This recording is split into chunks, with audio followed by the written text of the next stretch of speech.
बिस्मिल्लाहिर्रहमानिर्रहीम। अस्सलाम वालेकुम स्टूडेंट्स। क्लास 4 सोशल स्टडीज़ का हम चैप्टर 1 कंप्लीट कर चुके हैं। आज हम चैप्टर 2 पढ़ेंगे जो है कि climate. Right students, climate means आबो हवा। देखें, कहीं किसी भी रीजन की जो लॉन्ग पीरियड का जो वेदर होता है ना, वो क्लाइमेट कहलाता है। मतलब कि एक लंबे अरसे तक वहाँ का मौसम कैसा है किसी भी रीजन का, तो उसे क्लाइमेट कहते हैं। जो रोज़ बदलती हुई सूरत हाल है वो तो मौसम कहलाती है, वेदर कहलाती है। लेकिन एक लंबे अरसे तक वहाँ की जो सूरत हाल होती है, मीन्स के वहाँ कितनी बारिशें होती हैं, वहाँ बर्फबारी होती है कि नहीं होती, वहाँ मौसम गर्मियों में वहाँ का टेम्परेचर कितना हाई होता है, सर्दियों में वहाँ का टेम्परेचर कितना लो होता है, माइनस में जाता है कि नहीं जाता है। तो ये लंबे अरसे तक, लॉन्ग पीरियड तक जो ये कंडीशंस वहाँ की रहती है, तो उसे क्लाइमेट कहते हैं, मीन्स के आबो हवा कहते हैं। Right students. अच्छा देखिए, किसी भी रीजन, जो कोई भी रीजन होता है तो कुछ वहाँ पर फैक्टर्स होते हैं जिससे उनका क्लाइमेट जो है, मतलब पता चलता है कि वहाँ का क्लाइमेट कैसा है। ठीक है, जैसे कि वहाँ अगर बहुत ज़्यादा बारिशें हो रही हैं तो वो क्लाइमेट कैसा कहलाता है। अगर वहाँ खुश्की है या वहाँ मतलब पहाड़ हैं, वो खित्ता जो है वो इक्वेटर के करीब है या इक्वेटर से दूर है, और मतलब उसका अल्टीट्यूड क्या है, तो उससे वहाँ की आबो हवा या वहाँ का जो क्लाइमेट है वो चेंज होता है। Right students. अच्छा देखिए, यहाँ मैंने बोर्ड पर कुछ फैक्टर्स लिखे हैं, मेन फैक्टर्स जिसकी वजह से जो क्लाइमेट है किसी भी रीजन का वो चेंज होता है। नंबर 1 रेनफॉल, मतलब सबसे ज़्यादा किसी भी रीजन के क्लाइमेट में जो चीज़ इफेक्ट करती है वो रेनफॉल है। फिर हाइट और अल्टीट्यूड, मतलब कि किसी भी जगह की ऊंचाई, कि वो कितनी ऊंचाई पर जगह वाक़ है।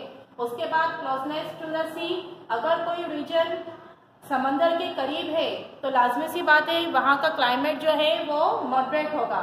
उसके बाद है शेल्टर्ड एरियाज, मतलब कुछ एरियाज ऐसे होते हैं, कुछ रीजन्स ऐसे होते हैं जहाँ पहाड़ियाँ होती हैं, पहाड़ होते हैं, तो वो दूसरे आने वाली सर्द हवाओं को या अगर बारिश की हवाएं आ रही हैं तो उनको वो रोकते हैं। तो इस तरीके से वो एक तरीके से शेल्टर्ड का काम करते हैं, तो वो शेल्टर एरियाज कहलाते हैं। उससे भी वहाँ के क्लाइमेट में फर्क पड़ता है। उसके बाद डिजर्ट्स है, तो ये तो आपको स्टूडेंट्स पता ही है ना कि डिजर्ट्स आमतौर पर हॉट प्लेसेस होती हैं। तो किसी भी मुल्क में अगर डिजर्ट्स ज़्यादा है तो इसका मतलब है वहाँ का क्लाइमेट जो है वो हॉट है।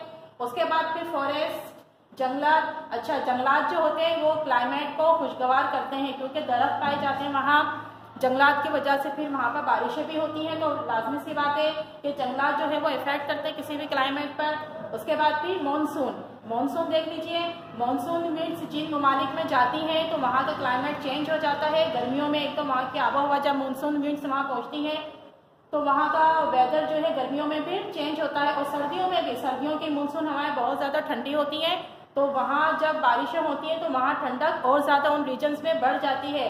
मानसून खत्ता आपको मालूम ही है, जैसे आजकल हमारे मुल्क में भी मानसून की विंड्स आई हुई हैं और मानसून का ही सीजन चल रहा है।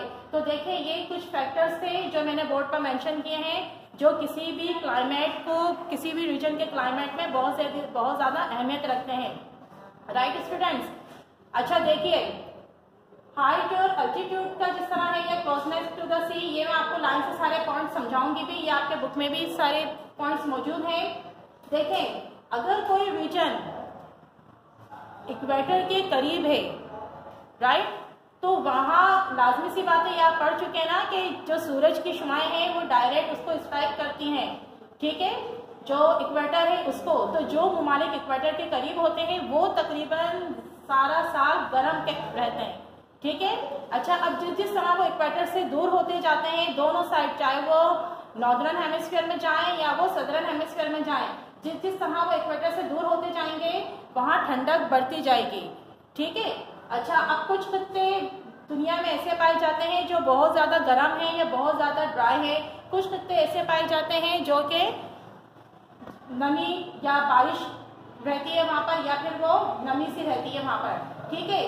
अच्छा, कुछ इलाके ऐसे हैं जो बहुत ज़्यादा बारिश वाले हैं, जैसे कि अगर मुस्लिम कंट्रीज में भी देखा जाए तो मलेशिया है, इंडोनेशिया है, और फिर अगर हम अपने पड़ोसी मुल्क में भी देखें तो इंडिया, क्योंकि वो मानसून की रेंज में आता है, फिर वो इंडिया से ही बादल बरसते हुए पाकिस्तान में आते हैं, तो ये भी मानसून की रेंज में आते हैं पाकिस्तान भी।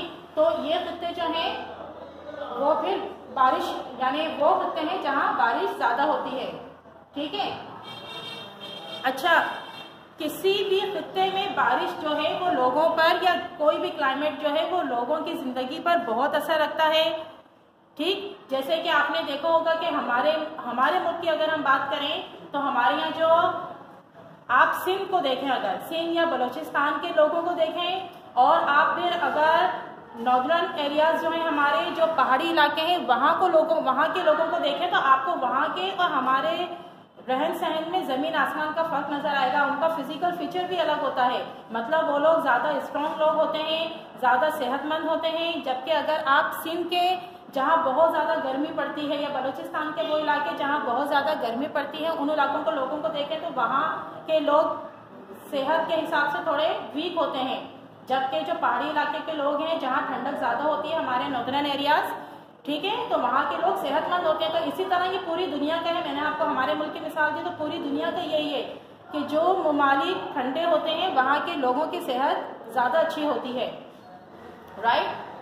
अब हमारे यहाँ सिंध और बलूचिस्तान के कुछ इलाके ऐसे हैं जो बहुत ज़्यादा गर्म होते हैं, ठीक है बेटा। तो ये तो हमारे सूबे ऐसे हैं जहाँ के कुछ खित्ते ऐसे हैं जो बहुत ज़्यादा सारा साल तकरीबन गर्म रहते हैं, और सर्दियों में भी वहाँ अच्छा। अब जैसे कराची का मौसम है तो कराची समंदर के पास है, तो इसलिए यहाँ का जो वेदर है वो मॉडरेट रहता है, राइट स्टूडेंट। और पाकिस्तान की अगर टोटल बात की जाए तो पाकिस्तान जो है वो गर्म खित्ते में इंक्लूड होता है, राइट स्टूडेंट। जिस तरह क्लाइमेट का असर लोगों पर होता है, इसी तरह वहाँ की पैदावार पर यानी वहाँ के क्रॉप्स पर भी होता है। जो हायर एरियाज होते हैं, जो ऊंचे होते हैं, वहाँ अलग किस्म के फ्रूट्स लगते हैं, और जो प्लेन एरियाज होता है वहाँ ज़्यादातर फसलें लगाई जाती हैं अनाज की, राइट स्टूडेंट। तो इस तरह वहाँ के यानी क्लाइमेट जो है वो क्रॉप्स पर भी असरअंदाज होता है, और वहाँ के लोगों के रहन सहन पर भी और लोगों पर भी असरअंदाज होता है क्लाइमेट, ठीक है। अच्छा, इसमें से जैसे नंबर 1 पॉइंट है, ये मैंने आपको अभी बताया भी कि रेनफॉल जो है, तो वो एरियाज जो रेनफॉल के रेंज में आते हैं तो वहाँ का क्लाइमेट चेंज होता है। हमारे खित्ते जैसे मैंने आपको बताया पाकिस्तान भी मानसून की रेंज में आता है, और जो इलाके उसमें नहीं आते, मतलब वो ऐसे इलाके होते हैं, शेल्टर्ड एरियाज होते हैं जो रेनफॉल में की रेंज में नहीं आते, तो वो ज़्यादातर फिर खुश्क होते हैं, फिर वहाँ का क्लाइमेट जो है वो ज़्यादा वार्म होता है, ठीक है बेटा।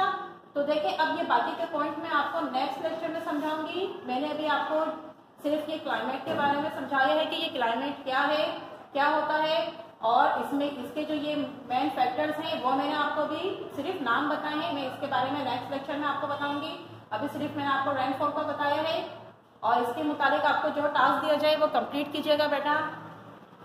और नेक्स्ट लेक्चर तक के लिए अल्लाह हाफिज़, टेक केयर।